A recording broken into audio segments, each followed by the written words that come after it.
Hello everyone, I'm Don Stacy. I've been reading sequentially the stories in my collection, Tales of the Bizarre and Unnatural, science fiction and fantasy stories. So, although I said previously that I'd read only 2 today, I'm going to read another one, and perhaps another one after that, who knows.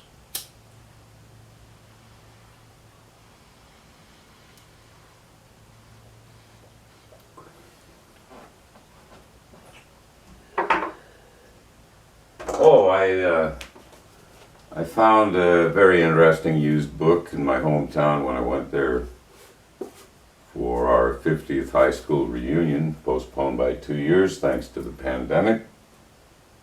The Physics of Time, Now, by Richard A. Muller, who's a professor of physics at the University of California, Berkeley. He's very well known in the scientific world.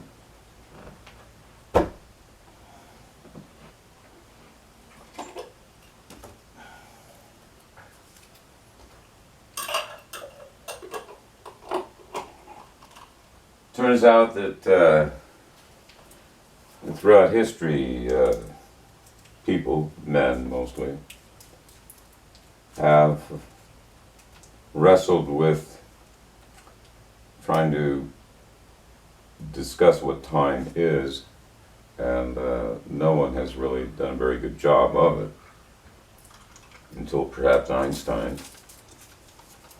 And that book goes into Einstein's theories fairly thoroughly, only algebraic mathematics.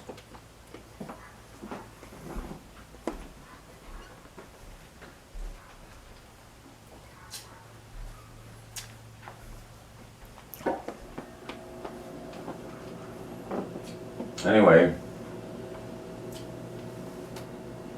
what I've learned over the years and quite recently is that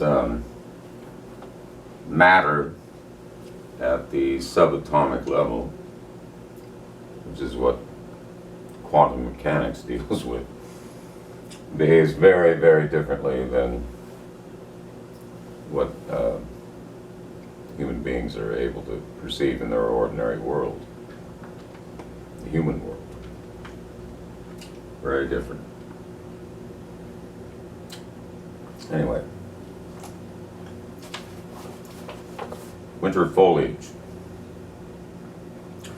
Like many people whose children have grown and moved on successfully or otherwise with their adult lives, I can't seem to view Christmas quite as I once did when my son and daughter lived with Marjorie and myself. Our kids were born about 1.5 years apart from each other, but they're in their late 20s now. In the material sense at least, their lives are relatively stable, secure. My son's a pharmacist and my daughter, well, she's a stockbroker for a local firm in a small Midwestern city. And she's had some difficulties recently, like all the rest of us in the United States.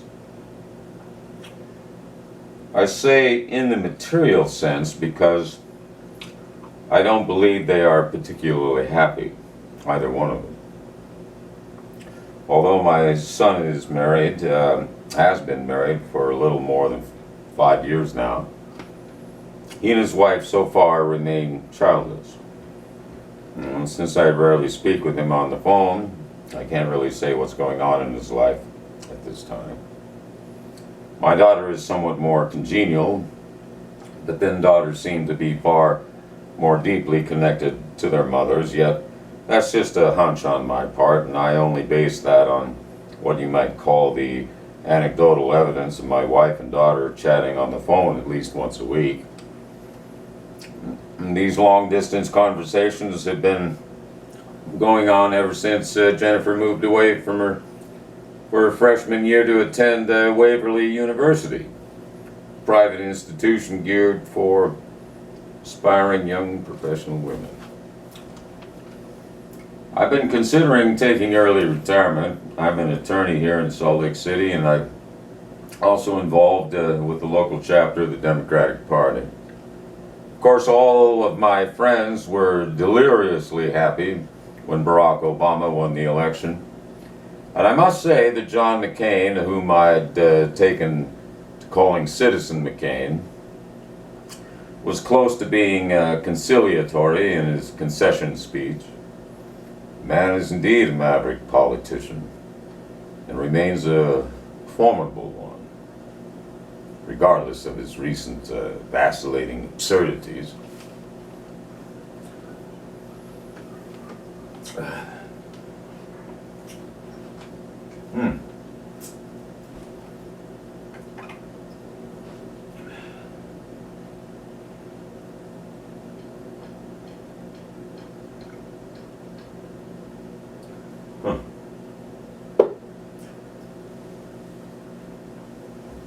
I do rely on those cough drops.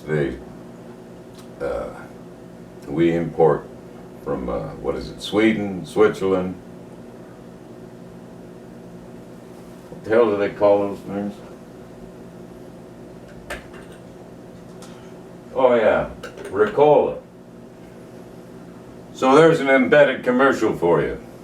Maybe I can cash in on it. Huh. You gotta have 1,000 subscribers, and I just found out this morning that I've got 18 subscribers now. It's gathering steam, maybe, finally, maybe. Oh God. Let's see. While I've been composing these thoughts of mine here in the study with which Marjorie and I both share, she's an aspiring novelist, but then so are thousands of others.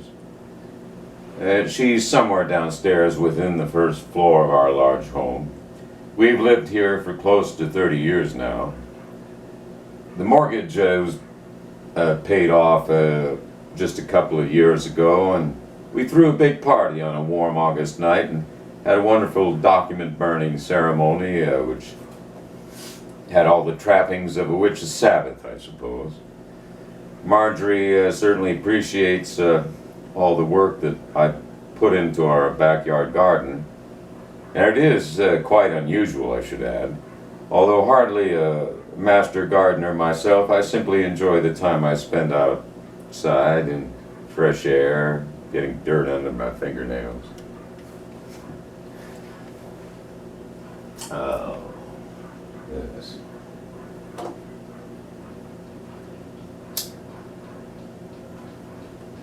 I like these cigarettes that go out if you don't smoke them because they don't smolder down to the filter and you don't waste money. That's important, not wasting money.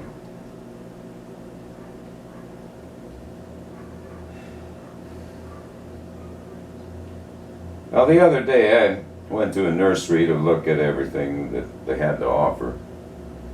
I wanted to add something colorful to the present arrangement.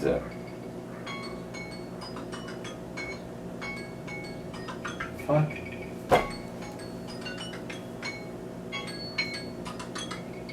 Oh.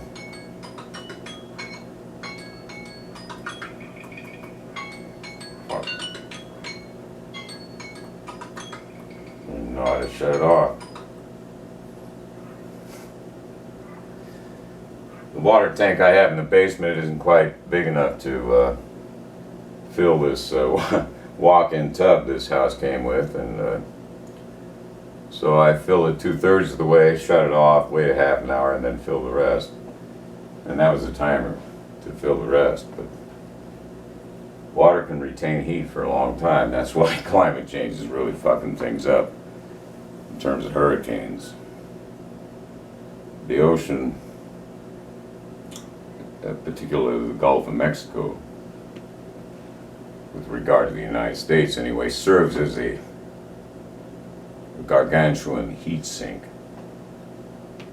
And that's where the energy is stored, and that's what propagates these hurricanes of such fierce dimension now. They're only going to get worse.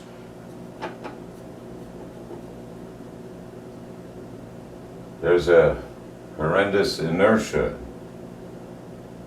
conjoined with this climate change. It's not going to just stop all at once if we just stop all emissions all at once.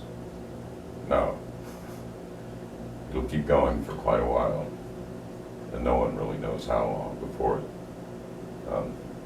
manages to equilibrate again, come into dynamic equilibrium, as it were. No one knows. Not even the climatologists know that.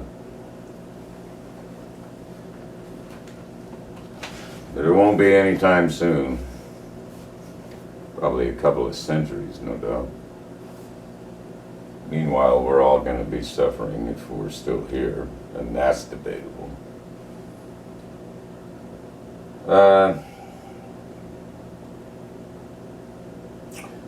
Well, yes, after walking up and down the aisles of all the three greenhouses, I had yet to spot anything that caught my fancy. I drove back home, not having made a single purchase. That night I was surfing the internet while Marjorie was preparing a dinner of salmon and asparagus and wild rice, and I happened to come upon the following website, www.exoticflorafromasia.com. It proved to be extremely interesting.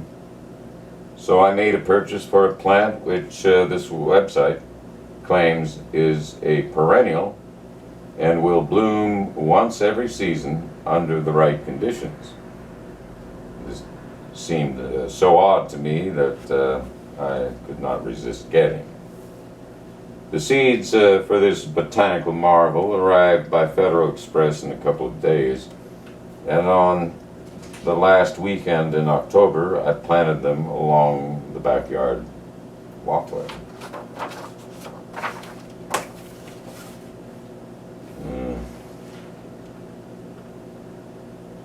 The description of the plant gave the assurance that it could withstand almost any climate condition except that found at the South Pole. So I wasn't too worried about its survival in Salt Lake City, but an odd thing happened. The seeds germinated very quickly. I not expected this to happen till next spring, after all. They not only germinated, but they started to grow and even broke the surface of the soil in which I had put them after only 2 weeks. How strange, I thought at the time. I feel even more that way now. The other night I had a dream about this plant. As I recalled the dream, after I had awoken suddenly in a cold sweat, I'd gotten out of bed to go down to my backyard garden to just merely gaze at these tiny little shoots now sticking out of the ground by the curving brick walkway. But I was stunned the next morning when I saw that my bedroom slippers had a little mud on them. I didn't know what to think. I didn't even tell Marjorie about this until a week later, after a few other peculiar things had occurred. "I'm getting a little worried, David," she had said to me one evening while we were eating dinner. "About what?" I said. "Oh, I can't say exactly. I don't know. The children, maybe. Just a lot of different things, like that dream I had the other night. You were in it. But you never dream about me."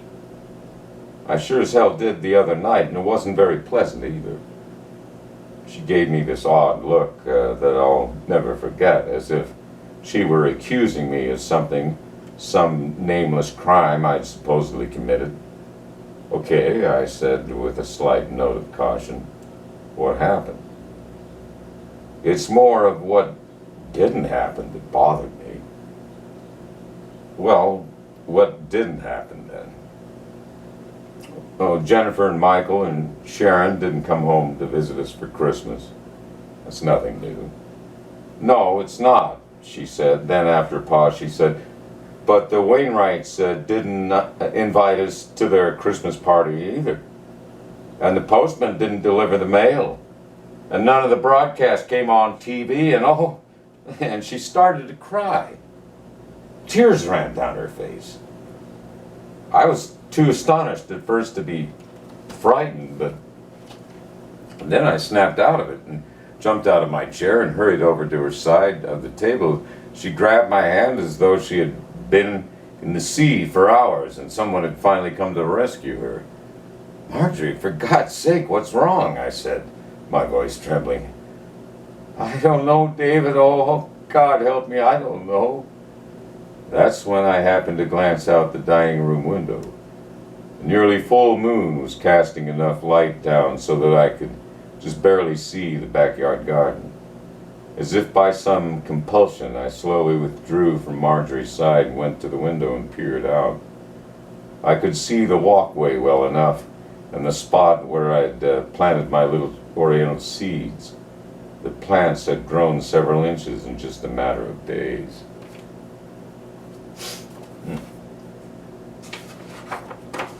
Well, the next one is very short, the Zeta condition. I'll read that now.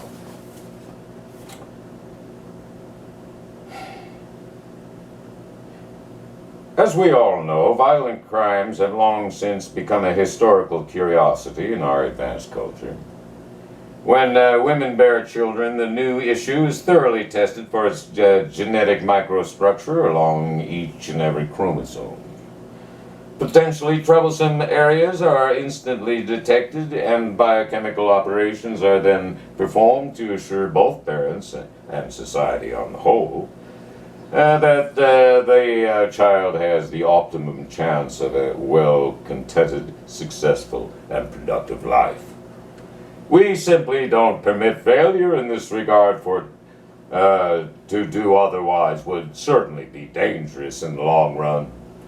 Witness the early decades of the 21st century, for instance, what we call the Zeta condition, or the lack of all inhibitors of every type, had progressed significantly, yet, of course, without anyone being remotely aware of the fact, since the geneticists and the biochemists, and least of all the criminologists of that period, hadn't the slightest inkling about the phenomenon.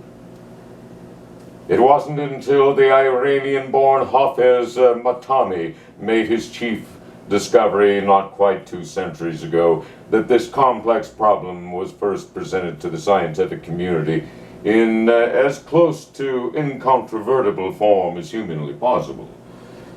Among Matami's colleagues, there was no argument that he had made the most important discovery of their time. The work which has descended from the secrets of nature, which he unlocked, have had immeasurable benefits. No one had ever dared hope that insanity could finally be completely eradicated from human experience. But, of course, over the last 175 years, since the Matami principle has been fully implemented throughout the entire population, humankind has not witnessed a single case of insanity, let alone cases of insatiable criminal deviance. And that, ladies and gentlemen, will conclude our conference in commemoration of one of the greatest scientists of all time, Hafez Matami. A thunderous applause arose from the cavernous auditorium as Dr. Alan Crusher strode proudly away from the podium. Alone among the audience were 2 people seated side by side, a man and a woman who plodded along with the rest, but with less than the fervent zeal which characterized all the others' acknowledgement of Dr. Crusher's final remarks.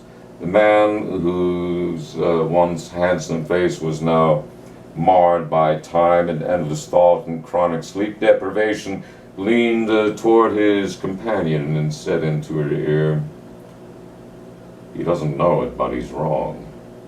She turned her head and gave him an odd, questioning look full of surprise, as she continued to clap along with the others. You better explain that once we get outside. That's it. All right. I think that's enough for today. Oh, the next one I'll do tomorrow. Glass handled with care. It's a satire.